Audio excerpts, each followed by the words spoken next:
Okay. Hello, everyone. My name is Pat Sullivan. I'm just going to determine where my camera is right here. And here it is.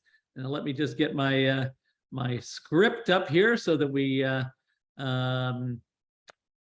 have all the right things to say. Good morning, everybody. My name is Patrick Sullivan. Morning, I guess it's now afternoon. We've just passed noon, Atlantic time. So we're getting started, everyone. Sorry, I'm just sort of bouncing around a little bit for time to make sure that we get the maximum number of people joining the room.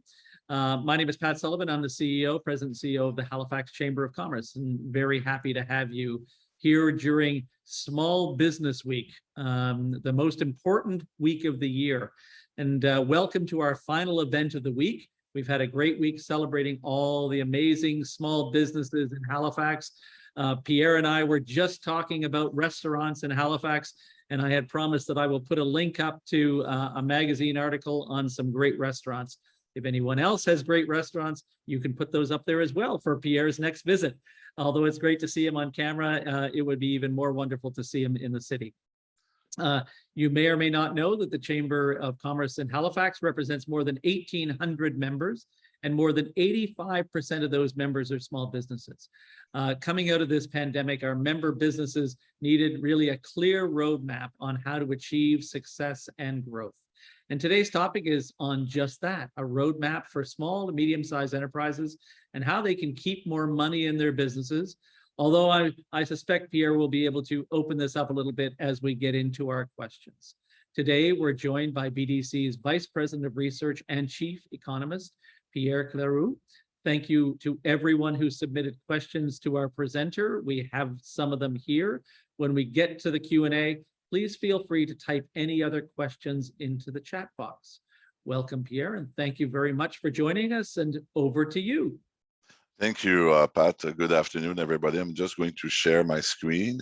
There's a lot of talk about the next recession. So this is basically what I'm going to talk about. Are we going to have a recession? First, I'm going to talk about the Canadian economy briefly. I'm going to talk a bit more about the Nova Scotia economy. What should we expect for the next 12 months?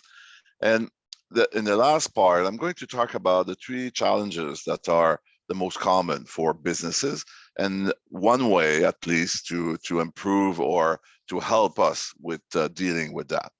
So the Canadian economy has been performing quite well over the last 12 months or even 18 months. And for so far this year, growth has been over 3%. The potential growth for the Canadian economy is around 2%. So at 3%, we are actually running at over capacity. And we see it also on the unemployment rate, which is at 5.2%, lower than before the pandemic. And at 5.2%, this is one of the lowest unemployment rates in the last 40 years. So the economy is really running at full capacity so far. There's few reasons for that. Consumption has been increasing in Canada. We see by almost 6%, which is unusual. Usually consumption increase more slowly than that. But the job market is good. Salaries are increasing. There was a number of government programs during the pandemic that helped Canadians. So the result of all of this is more consumption. Also, the second factor that is really helping is the fact that commodity prices has been really elevated. There's a strong demand coming from around the world. Also, the war in Ukraine. This is a very unfortunate event, but for Canada, it's actually helped because it's increased the demand and the price of commodities. So all this put together, that's the result. That's the reason why the economy has been performing so well. Well, when the economy is running at full capacity, it put pressure on price. And that's the reason why we have high inflation. When you look at this graph, you can see that the inflation is much higher today than before the pandemic. It's slowing down, but the last number yesterday at 6.9% is barely lower than the 7% that we saw the month before. So inflation is still very high, and that's the reason why we believe the Bank of Canada is going to keep increasing interest rate. And you had the pleasure to have the governor of the bank, that I think was last week in Halifax, and he said during his speech that inflation is still too high and he will keep increase interest rate to slow down the economy. So their strategy is to increase interest rate to slow down the economy to put inflation down. So we are expecting a little bit more increase. There's going to be an announcement next week. You should expect an increase of the prime rate. You should expect a number of increase until probably the end of the year, probably March 2023. And the idea is to slow down the inflation, because inflation has a negative impact on business, but also on people, mostly on low-income people, or imagine people who have a fixed income and they have to face this price increase all the time. So when you increase interest rate, you have an impact on the different sectors of the economy. The first sector, the most sensitive sector, is real estate. You can see the volume of sales in Canada has really dropped since interest rate has been increasing. We are below the volume of sales of before the pandemic. Prices also went down by 17%, but we have to remember that prices went up by 40% since the beginning of the pandemic. So this is not dramatic, I would say. So the real estate market is still good, but obviously as interest rates are increasing, we don't expect that the real estate market is going to be increasing. So it's going to be quite stable for the next 12 months. We don't expect price to continue to go down, but it won't increase definitely for the next 12 to 24 months. We are expecting also retail sales. We can see from this graph, the last month, July 2022, we saw a decline in Canada in retail. That's probably related to the fact that interest rates are increasing. People have to pay more for their mortgages, and that's having an impact on retail. But we don't believe that retail is going to go down drastically, because there's still a lot of savings in Canada. During the pandemic, over the last 2 years, Canadians have saved a lot of money. We can see that savings have increased by 13% in Canada. So yes, retail is going to slow down, but not drastically, just because of the amount of money that's still in the economy. Finally, on the business side, we keep track of business investment intention every quarter. And the last number we have, which is September 2022, very recently, the intention of investment are still quite strong. We are expecting business investment to slow down, but not that much, because the economy is still going quite well. So if I try to summarize the last 12 months so far, the economy has been performing very well in Canada. Everything was green except the real estate market that I started to slow down. But the next 12 months, as interest rates keep increasing to slow down the economy, to put inflation down, we are starting to see some red flags. So consumptions of goods is going to decline. The real estate market is going to stay soft, and business investment is going to slow down as well. So are we going into a recession? Well, we don't think so. We believe that growth is going to be much lower in Canada, about 1%. So if you look at the graph, you can see that it's much lower than over the last 2 years. The last 2 years have been quite strong, but we're not expecting a recession. Having said that, we believe that the risk of a recession is increasing. So our forecast is, the top one is modest growth for the next 12 months, around 1% growth.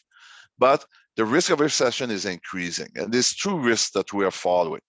The Bank of Canada can go too far in terms of increasing interest rate, and that could lead to a recession. So we don't think so, but it's, as you can imagine, it's a very tough strategy. So you increase interest rate to slow down the economy, but you don't want to do it too much, not to create a recession. So there's a risk there, obviously. The other risk is coming from the US. The US economy is about in the same situation and in Canada. There's a strong unbalance. The economy is performing very well, but interest rates are increasing. And we believe they are going to increase even higher than in Canada, because inflation is at 9%. So there's a risk, again, that the central banks is going too far and it's creating a recession. And that, as you know, we export a lot to the US. So if there's a recession in the US by rebound, that could lead to recession here. But that's why some economists have this mild recession scenario for 2023. And I wanted to show you this graph because you can see from this graph that the difference is very small between a modest growth or a mild recession. We still will be at a very high level of economic activities. We're not talking about a major recession like we have experienced in 2020 or in 2009. So, like I said, our number one scenario is still a modest growth, but we obviously we also understand that we could have a mild recession. So what is the situation in Nova Scotia? Well, growth this year is going to be quite solid, not as much as in 2021, which was the year of the recovery, which is normal, but 2.2% growth for Nova Scotia. It's actually very solid growth. And the unemployment rate is very low at 6.2%. This is a very low unemployment rate. There's two reasons for that. The first reason is the economy is performing well. There's actually more jobs in the economy than before the pandemic. But there's also the fact that we have an aging population in Canada, and especially true in Nova Scotia, and a lot of people are leaving to retire. So people who are close to 65 or over 65, they are leaving the labor force to retire, and that's one of the reasons why the unemployment rate is quite low. It's not only because the economy is performing very well. The reason why the economy is performing well, one of the reasons is retail sales has been very strong. Look at this number. The retail sales in Nova Scotia increased by 19% since the pandemic. So that's very high for the same reason than for Canada, but also there's a strong immigration in Nova Scotia. So in blue, you see the percentage of increase year over year. So if we look at the last number, the third quarter of 2022, it means that the population of Nova Scotia has increased by 2.9% over the last 12 months. This is much higher than for Canada that you see in red on this graph. So what's happening? Well, Nova Scotia has a strategy to attract more people, and it's working. For example, when we look at the inter-provincial migration, people coming from the rest of the country, you can see this is the number in red for Nova Scotia. You can see that this number has been increasing every year over the last 5 years. And this year, or at least in the last 12 months, the number of people moving from the rest of Canada to Nova Scotia has increased by 14,000. So this is a very high number, much higher than other Atlantic provinces. So this is helping the economy as well, because when people are moving in, they are buying a house, they are renting a house, they are buying some stuff. So actually, this is stimulating the economy. But there was also some other source of growth in the economy. The manufacturing sector has been performing very well. Sales are 18% higher than they were before the pandemic, and export has been performing quite well. They have declined in the last few months, but they are still much more elevated than before the pandemic. So strong demand from the rest of the world, especially for the manufacturing products, and also for commodities that has been increasing. So what would be the impact of interest rate increase in Nova Scotia? Well, the first good news is the level of debt in Nova Scotia is much lower than the average in Canada. So if we focus on the last number on this graph, this compare the average monthly payment for mortgage in Canada in blue with Nova Scotia in yellow. You can see there's a huge difference. And you can see as well that these numbers have been increasing from Q1 to Q2, which reflect the fact that interest rates are increasing. But the good news is the fact that the level of debt is much lower in Nova Scotia. The impact of increasing interest rates is not going to be the same. And we see it in the real estate. Although the volume of sales has been declining, the average price of a home has declined in Nova Scotia, but not as much as for Canada. So we can see that the impact on increasing interest rate is not the same. The same thing for retail. Retail is still very strong, and In Canada, we see that there was a decline in July, which we don't see in Nova Scotia. So it might happen, but the impact on retail is not going to be as strong as in the rest of the country because the level of debt is not the same. Also, another positive news is capital expenditure has been increasing in the province, both from the public and the private sector. So despite the fact that the economy will slow down, we are expecting this investment will continue to support the economy. So as a result, our forecast for the Nova Scotia economy's growth in 2023 of 1.2%, which is higher than the Canadian average. And basically, we don't believe the interest rate will have the same negative impact on the province than on the country. So we are expecting modest growth, but growth nevertheless. So the last part of the presentation, I want to summarize the report that we just released this week for Small Business Week. It's a report focusing on productivity and how this is helping businesses to go through the challenges that we have. And I'm going just to summarize the report, but you can have a full access for free on our website at bdc.ca. So there's three challenges that businesses are facing right now. Inflation, the price of everything has been increasing. So it's increasing costs, reducing profit for business. Labor shortages, it's probably the number one issue that businesses are facing, not only because the economy is performing well, but we have an aging population. A lot of baby boomers are retiring. So there's 1 million vacant jobs in Canada. Everywhere in the country, we have difficulties to recruit people. Finally, with the pandemic came supply chain disruptions. The situation is improving, but it's still difficult, especially for businesses who are buying from outside the country. What we did in our report is we look at how one of the best strategies to fight this or to face these challenges is to improve our productivity or our efficiency. So we interview more than 1,000 entrepreneurs across the country. We compare the challenge that they are facing between businesses who have a higher level of productivity or higher level of efficiency compared with the other one. So for example, 61% of all Canadians believe that inflation is a challenge compared to only 39% for businesses that focus on productivity. For the shortage of labor, 58% of all Canadians businesses believe it's a major issue.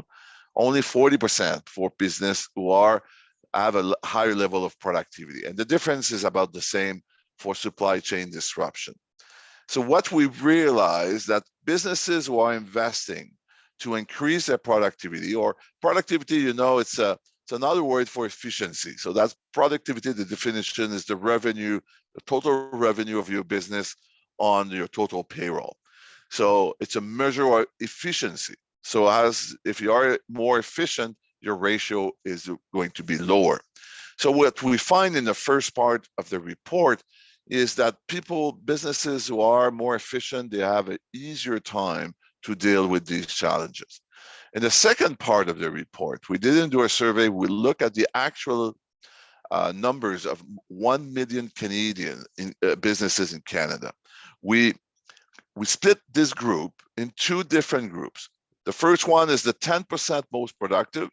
So we evaluate with Statistics Canada the ratio of productivity. We took the 10% most productive in every sector and every size. We compare them with the 90% of other firms. We wanted to understand if productivity has an impact on financial results. And we find that is quite a huge difference. The most productive companies, so the 10%, they have 6 times more sales per employees. They have 5 times more profit per employee. And as you know, increasing sales is one thing, but increasing profit is even much more difficult. So you can increase your revenue, but sometimes it doesn't really have an impact on your bottom line. So this is really important. And finally, they have a much higher EBITDA per employee than the other firm, which is important. It's often a factor that it's an indicator that we use to evaluate the value of a business. So it means that the most productive businesses, they are able to raise the value of the business in a much greater way than the other businesses.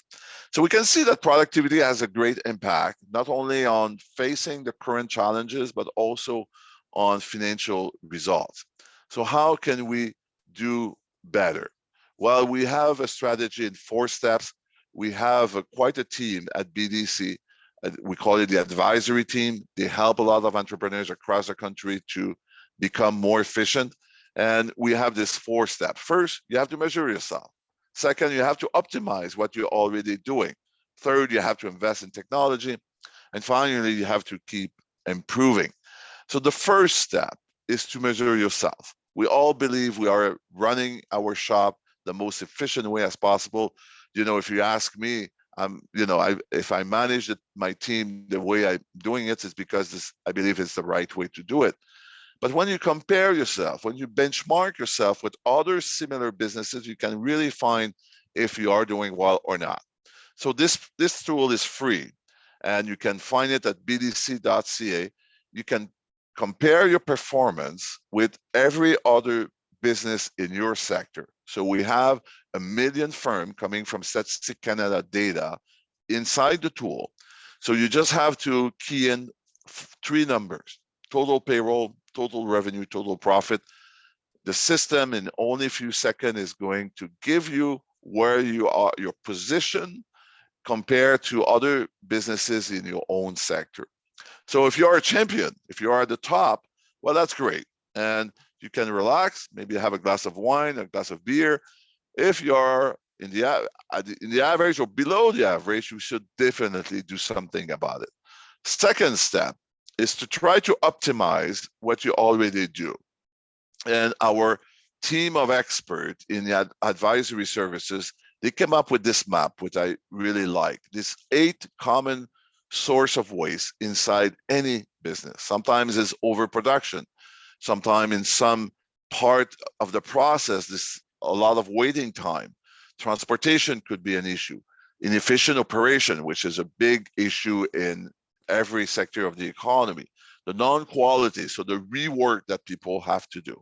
So you have to establish where you can make your effort, where you can spend some time to improve what you're already doing. The third step is to invest in technology to automate some of your operation. You cannot automate everything, but automation is a great way to improve your efficiency. Imagine we evaluate that there's 120 working days per year that SMEs spend on administration tasks. For smaller firm, it's even more than 200 working days. So if you could use a software to eliminate only 5 or 10 or 20% of these working days, you will make your business much more efficient. You can actually, now technology has really changed in every sector. In everything you do inside your business, you can find technology that will help you to eliminate some tasks. Technology doesn't replace people, but it replaces tasks, which is free up your employee to do something else. Finally, or before I go to the final slide, what we find in our research is digital investing in technology can really boost your productivity. 60% of entrepreneurs we interviewed said that investing in technology has boosted their productivity. 50% said it reduced their operating costs, and 42% improved their overall product quality. So by investing in technology, you can really make a difference. So finally, the last point is to keep improving, because improving your efficiency or productivity is not, one strategy or one action. You have to do it all the time. So you need to increase, you have to talk to your employee. Sometimes a lot of businesses have committees to look at how they can improve what they do. So you have to keep improving, because the economy is really increasing in terms of competitivity. So in summary, the economy is slowing down. As interest rates are increasing, the economy is slowing down, and this was part of the plan. Like when the governor went to Halifax, he explained that the inflation is too high, so they have to increase interest rate to reduce inflation. But we don't believe this is going to lead to a recession. The risk of recession is there, but we believe we're just going to have a slowdown in the economy. We expect the Canadian and Nova Scotia economy to grow around 1% in the next 12 months. And after that, the economy should actually perform a little bit better. So I'm going to stop here, and we have time for questions. I would be very happy to take your question. Okay. Thank you very much, Pierre. That was really insightful. A lot of information in a relatively short period of time. So thank you very much. First question that I've received is, will we be able to get a copy of your presentation? Yes, I will send it to you, Pat, Okay, perfect. and you can share it. That'd be great. We can distribute that to everyone who's online. So this is really interesting. And I love the stuff on productivity. I apologize because I'm kind of looking at two different screens, so it may not look like I'm looking at you, but I am. So I love the stuff on productivity, and I want to dig into that a fair amount later. But someone once told me that the difference between Canadian companies and US companies, if I could use those as an example in terms of productivity or output, is really significant. I know you didn't mention that, but is there a significant difference in productivity, Canada, US, or other countries? Definitely. And our level of productivity is lower in Canada than in the US. And even when we compare ourselves with other developed economies like the G7 countries, we are below the average. So we have, and one of the reasons we underinvest in technology. When we compare our level of investment in technology per employee, we're lower in Canada than in the US and even other developed economies. So we have a long way to go to improve our productivity. Okay. Well, I want to dig into that, but first I want to kind of get back to some of the things that you've said about interest rates and sort of where the economy is going. So you're right, Governor Macklin was here last week, and he gave us some great insight. No real shock, I suppose, when he said that interest rates will continue to go up so long as inflation continues to exist. We did see some improvement, I think, in information, as you mentioned yesterday. But what do you think is going to happen next week? So very short term, and you may have mentioned it, but what do you think is going to happen next week? I think interest rate will increase probably by 50 basis point, or maybe even 75. Because despite the fact interest rate has been increasing, the economy is still still performing very well. And the real estate market went down, which is a good news because that's what they want. But retail has been really strong, and probably because the job market is good. Also, there was a lot of savings in the last 2 years, so people absorb. The monthly payment are increasing. I show you on the graph, but people are still spending, so there's still money there. And this is a good news, but at the same time, it's not helping to reduce the pressure on price. So you will have to increase interest rate until inflation is going down. So that's why I expect a significant increase next week, another increase before Christmas. Wow. After that is not as sure, but it will depend how inflation will react. So here's the hard question. You projected, I think, that interest rates would be about 4.5% by March 2023. What do you think they'll be in March 2024 and March 2025? I think they would go down. The strategy, and we all know strategy doesn't always work, but the strategy is to increase interest rate to reduce inflation. When inflation is back to 2 or 3%, interest rate in Canada will go down to normal. Like there's a kind of a neutral rate the Bank of Canada is calculating, which is 2.5%. So the neutral rate doesn't have a negative impact on the economy or a positive impact. So to your question, March 2024, interest rate will probably be at 2.5%. Wow. So this is a temporary phenomena. This is just to fight inflation. Yeah. The economy is running too fast, so you have to slow it down, but it's a temporary phenomenon. Right. So how do governments play into this? I mean, Newfoundland announced last week that they were spending $200 million to send $500 to every family under $100,000 in income. the federal government spent literally billions in the last 2 years, which has helped actually some of that savings by sending, and we took advantage of it. The CEBA, the Canadian Emergency Business Account, we took the $60,000. We're pleased to be able to keep 20 of it. We have to return 40 of it. But I guess I'm kind of wondering, there was spending a year and a half, 2 years ago, and during that period, it seems that governments are still spending and haven't quite got the memo about about the inflation rates, because they're trying to protect, consumers, I suppose, to some extent, which also continues to fuel inflation. How do we wrestle this? Well, this is a very good question. The federal government spent a lot of money during the pandemic, so to help Canadians and also businesses. They received quite a bit of money, which, I think was the right thing to do, because you wanted, and actually it shows that the recovery was really quick compared to 2008, 2009 recession. So that was a good idea. But now government should not spend more money.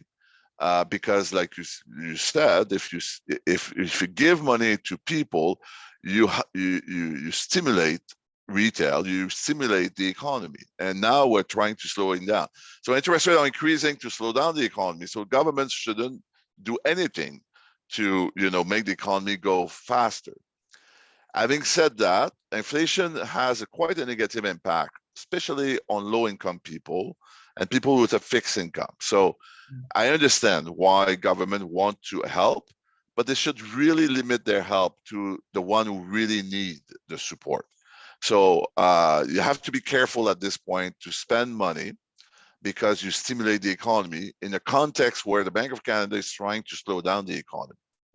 Right. Yeah. No, absolutely. Absolutely. So you're projecting no recession, or you did point out the difference, sort of the order of magnitude between -1 and +1. So it's a pretty fine line. Do you think that something else could happen that could lurch us towards recession, or are we, or do you think? And I know I'm putting you on the spot a bit, but you've kind of said that you don't expect there to be a recession. Is there something else that worries you, that perhaps is lurking over the horizon, that you think we should be concerned about and we can kind of keep an eye on? Or well, we're concerned first. We believe that the economy is going to be close to zero. So one quarter you might have a negative quarter. The following quarter you might have a positive quarter. So we'll be close to zero for the next 12 months as interest rates are increasing, because when you increase interest rates, you slow down the economy. To your question, there's two risks that we see. The Bank of Canada could go too far, because it's very hard. You increase interest rate, but the impact on the economy is not immediate. It's immediate in the real estate sector, but not in the rest of the economy. So, for example, the last number we have for retail is July. And the Bank of Canada is going to increase the interest rate next week. So they don't know how retail slow down between July and now. So you have to make a decision now for something that you will have numbers on only in a few months. So that's a very tough thing to do. So that's the first risk. They can go too far, increase interest rate too much. Second risk, and to me, it's the biggest risk, is coming from the US. US economy is performing very well, just like in Canada. We were talking about how the Canadian economy, the Canadian government helped the US economy. We don't often talk about it, but they put in the economy $5 trillion. So the economy is performing extremely well. The inflation is 9%, and they have a tough time to reduce inflation. So the president of the Fed, Mr. Powell, said very clearly that he's very strong about putting back inflation to 2%. And in order to do that, he's increasing interest rates. So we are expecting interest rate to increase even faster in the US and higher in the US than in Canada. So that could create a recession. I find the risk of a recession in the US is stronger than here. And as you know, we export a lot to the US. Nova Scotia is a good example of that. There's a lot of export to the US, 75%. So if there's a recession in the US, well, by rebound, we'll be affected here. So that's probably the biggest risk I see. Right. So I said to the governor of the Bank of Canada last week, I said, well, you have to follow the US on interest rates, to which he replied, we have our own monetary policy. And Canada will do what's right for Canada, which I'm sure is correct.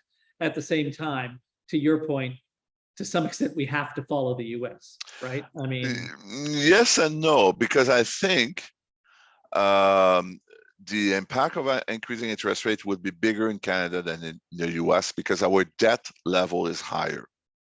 Actually, our consumer debt level, what Canadians own, is actually much higher than in the US. So we should see a bigger impact. That's why one of the graph I like is the monthly mortgage payment, which in Canada, the average is almost $1,800. So it means that each time you increase interest rate, you have an impact on those people. In Nova Scotia, it's much lower, so the impact is not going to be as much. But for the average Canadian, half of them have a variable rate. So the day that you increase interest rate, the prime rate, well, you have an impact on 50% of Canadians who have a mortgage. So that's a huge impact. So we should start to see a more slowdown in retail and traveling as interest rates keep increasing. So I believe that interest rate will not increase as much in Canada than in the US because the impact, it will be stronger here than it will be in the US. So you should expect that the dollar will stay low because of the difference. Our dollar is going down and it will stay low for probably the next 12 months. So you bring up an interesting point on the dollar, and I see there's a question there, and I will get to that question because I want to get to the productivity conversation again. But I've always expected the Canadian dollar, well, at least in the last few years, it's been somewhat propped up by energy. It seems even though there's an energy crisis worldwide, and there's not enough energy to support Europe, and the US is concerned about oil imports with OPEC's recent cuts, it seems the Canadian dollar isn't jumping up on our energy exports. Well, why is that? Well, the reason is because the US dollar is very strong. You're perfectly right that our dollar should be stronger because the commodity prices, especially energy, has been quite high. It's still very high, but our dollar is not increasing because the US dollar is very strong against all currencies. So each time we have a slowdown in the world economy or a fear of a recession, investors are buying US dollars because it's still the reference currency, it's still the safe currency. So this is exactly what we're seeing now. So Canadian dollar has lost 5 or 6%, but the euro lost 18%. And the UK, the pound has lost even more because they have quite issues over there. But my point is, actually, the Canadian dollar has been losing ground, but not as much as other currency around the world. So it's not that our dollar is weak, it's because the US dollar is very strong. Okay, great point. Thank you very much for that. So the question that came in was your opinion on the effects of remote work, hybrid work, or on a 4-day work week on productivity levels. Do you have a thought on how productivity could be improved, I suppose, with some of those things, or has it been improved? Actually, we look at a lot of studies. We did our own survey, and it doesn't seem that working from home have a negative impact on productivity. But what we see is there was a lot of people working from home during the pandemic. It's slowing down really. People, especially in the private sector, we see businesses who are asking their people to come back to not maybe full-time, but to have a more flexible, maybe 2 or 3 days a week, they have to work from the office. So there's actually 54% of Canadian businesses who say they don't have people working from home anymore. So we see a trend. And when we ask people, are things are going to change, 30% of businesses are saying that there's going to be actually less working from home in the next 3 months than before. So I think there's going to be a new balance. It will be much more working from home than before, but it's not going to be as much as during the pandemic, because businesses have to make sure that they are efficient. Also, a lot of entrepreneurs are saying that they are uncomfortable with the fact that some of the employees have to work from the office. For example, if you are in the manufacturing sector, your people have to be on the line. But some of the employees, like HR, finance, they could work from home, but they are uncomfortable by letting people work, 100% from home when some of the employees have to be inside the plant. So there's a lot of challenges for businesses, but in general, I find that there's a new equilibrium that is building up, and the new equilibrium is going to be a bit more work from the office or from the plant, but not as much as in the past. Right. So it's interesting. It's an interesting question. The Montreal Chamber of Commerce published a study last week, I think, and in that study, they only had 7% of businesses that felt that we would be right back to where we were.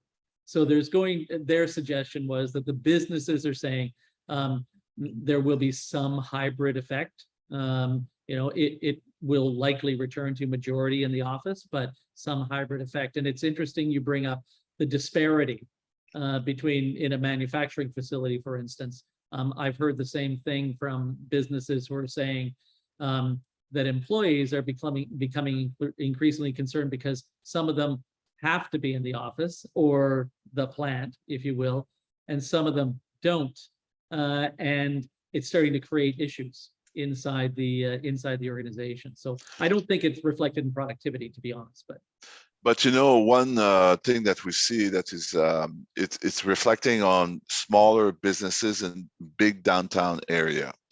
I was in Halifax just before Christmas, and I think the downtown area is quite vibrant in Halifax.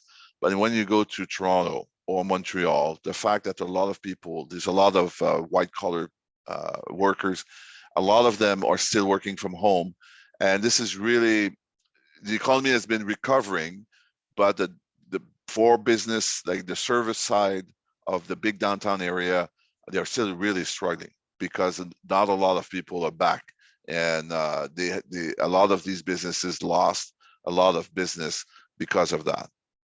Yeah, no, you're absolutely right. Just to give you two tangible examples, Scotia Square, which is a large office tower downtown.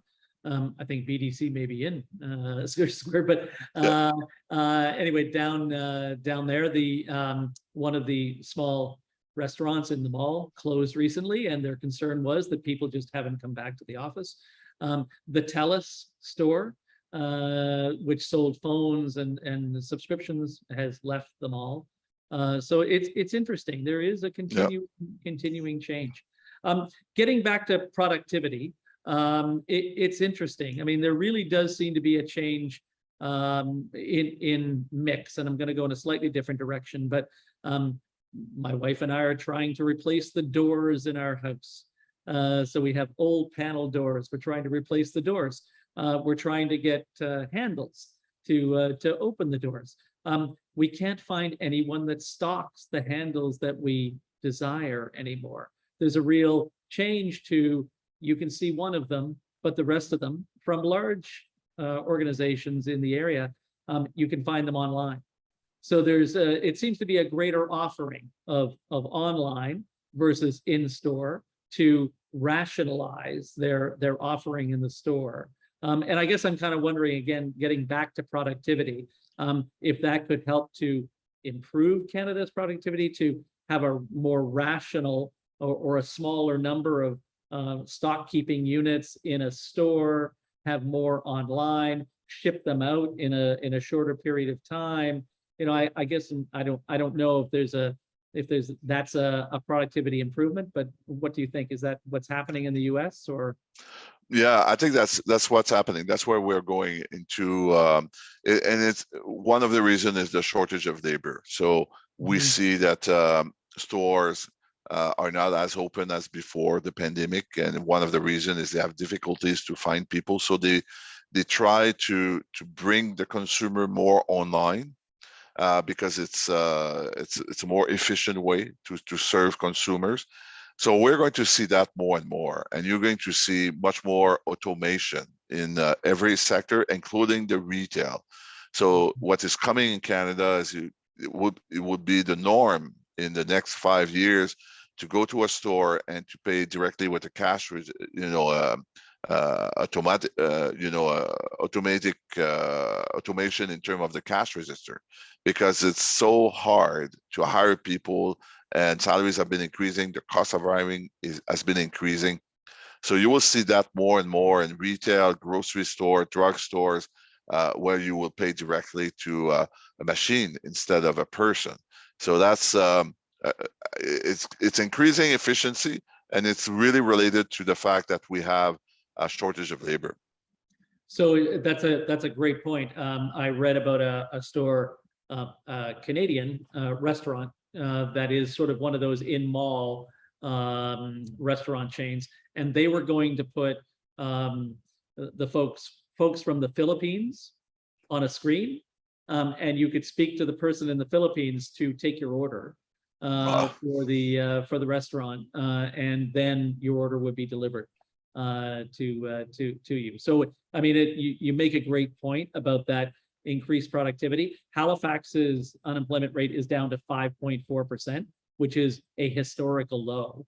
I think it's close to as low as it's been since measurement began. Wow. So, we're seeing that aging population in Nova Scotia.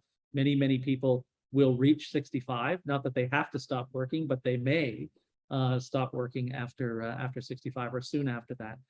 So I want to dig into that labor issue. Is there a way to solve for this labor issue, or are you aware of a way to solve for the labor issue in the short term? I know you mentioned technology, but when we're talking building trades, that's not quite the answer that they would be looking for. So is there something else you think? Is it, and I guess I'm prompting you to say, is it immigration or is it something else? Well, what we did quite a bit of research, and what we find is no magic solution. There's no one solution. So it's a number of solutions. Immigration is one, is definitely part of it, because we are aging as a population. So there's a lot of great benefits, and a lot of governments, including Nova Scotia.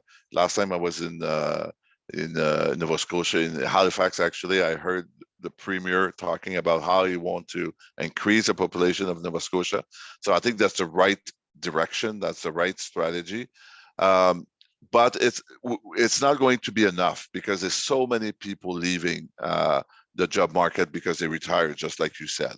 So companies have to do also their effort. So technology is one, and in all the strategies like we're looking at, technology is the number one. It's you can offer better benefits. You can do more training inside the company. So, for example, when you look for someone who have a specific expertise, very hard to find these days. So companies are training somebody inside the company and to find this new expertise, which is a great way to motivate your younger generation, younger employees. So that's a strategy. Hiring more people who have difficulties to find a job. We're talking about immigrant. We're talking about people with an handicap. Older people have often the unemployment rate is higher for older people. But all these measures are working, but technology is one of the great one, because technology doesn't replace people. You cannot replace somebody, but you can replace some tasks, make it easier for your employee to eliminate the routine work. And technology has really improved, so you can do that in every sector of the economy. You don't need to be a large business.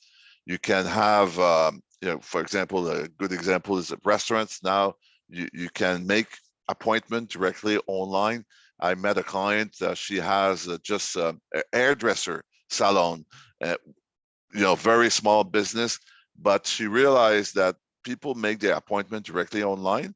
Not only that it's saving time, but that's what the young people want to do.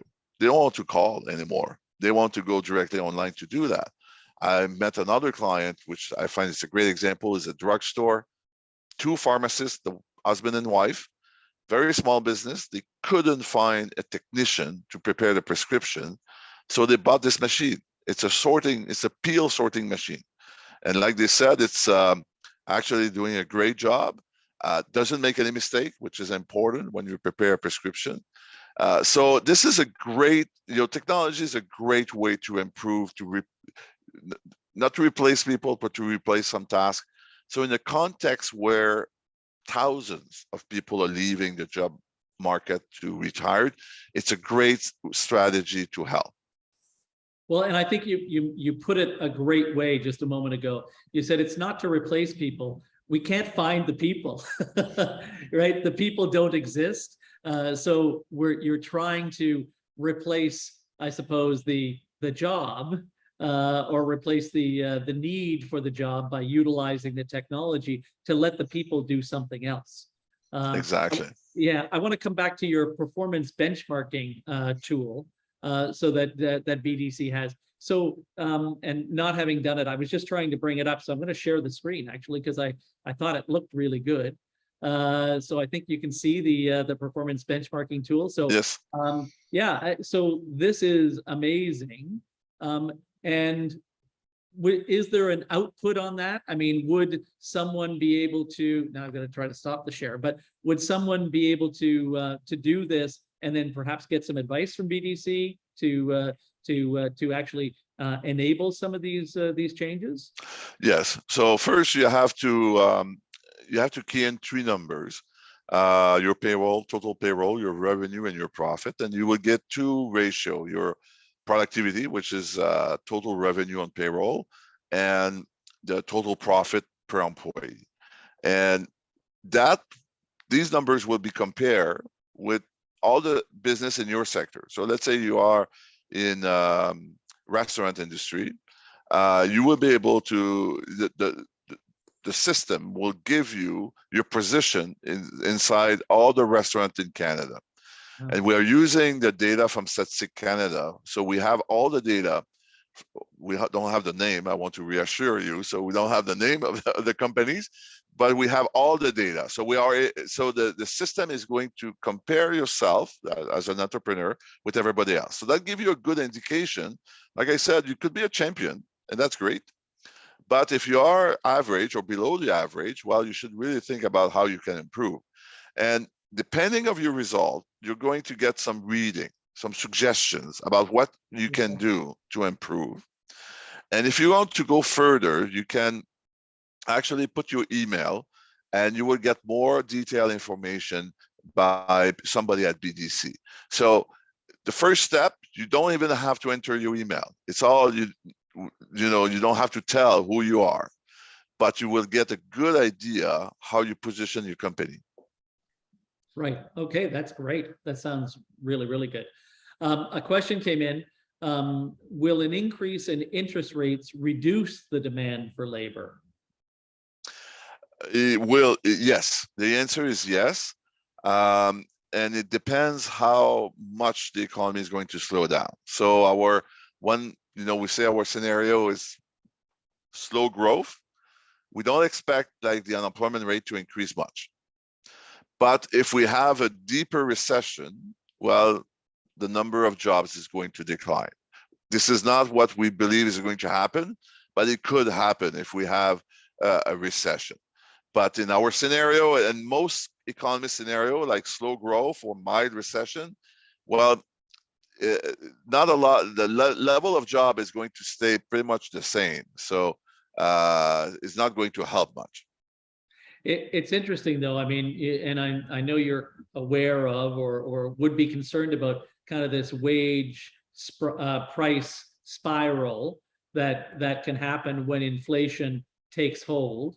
I just read this morning about a union agreement for a smaller union. Laborers on the at the auto port, which is a CN company. Anyway, they got a 2-year agreement with, I think, around 10%, a 10% increase over those 2 years, which Yeah. which is about a 5% increase per year. Now, maybe they were low before, but a 5% increase per year is a big increase when the governor of the Bank of Canada is trying to combat inflation. Yeah.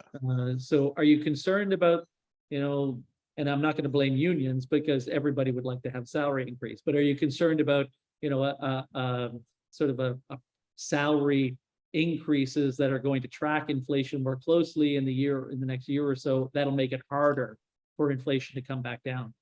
Definitely. And that's one of the reasons why inflation has difficulties to go down. But at the same time, entrepreneurs have to understand that salaries are going to keep increasing because we have this shortage of labor.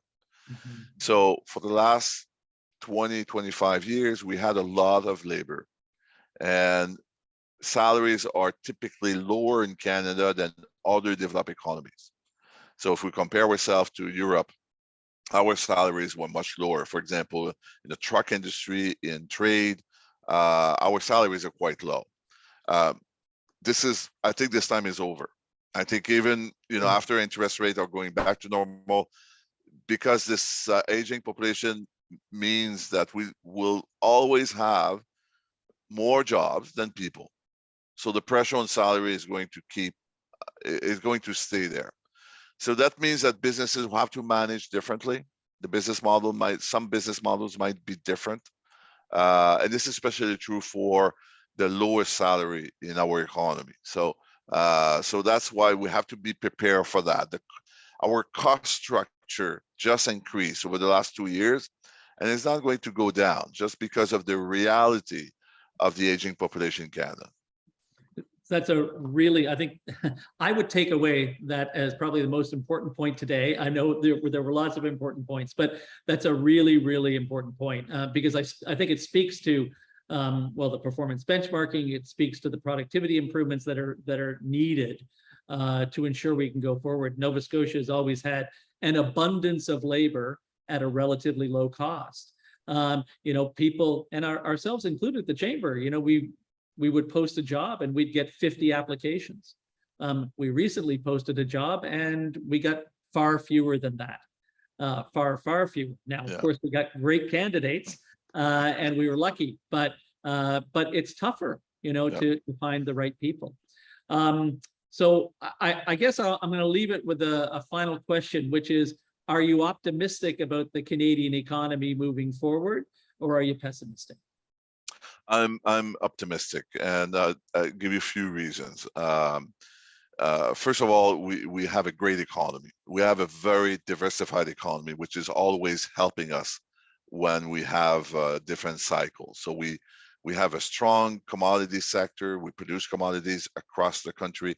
We have a strong manufacturing sector. We have a strong tech sector.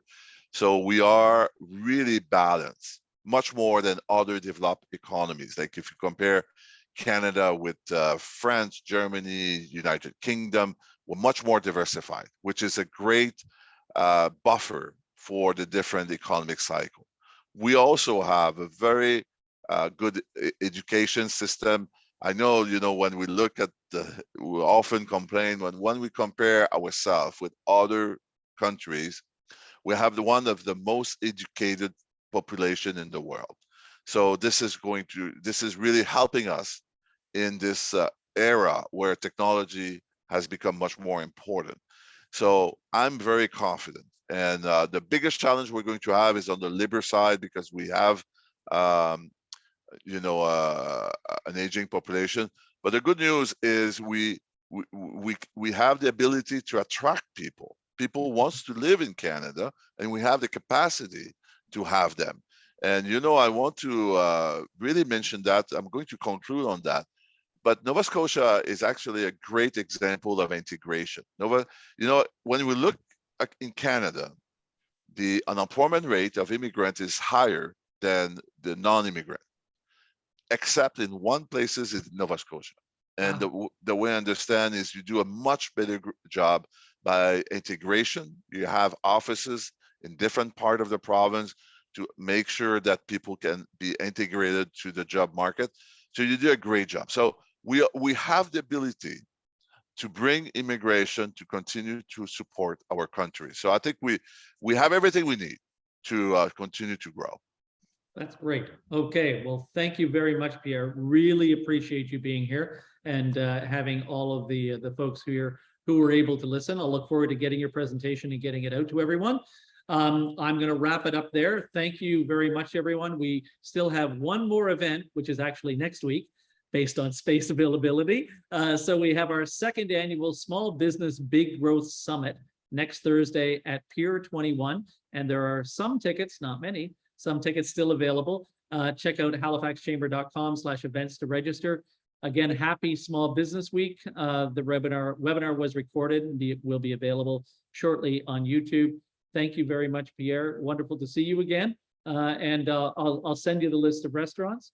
And have a great day, everyone. Thank you. Thank you. Bye-bye. Bye-bye.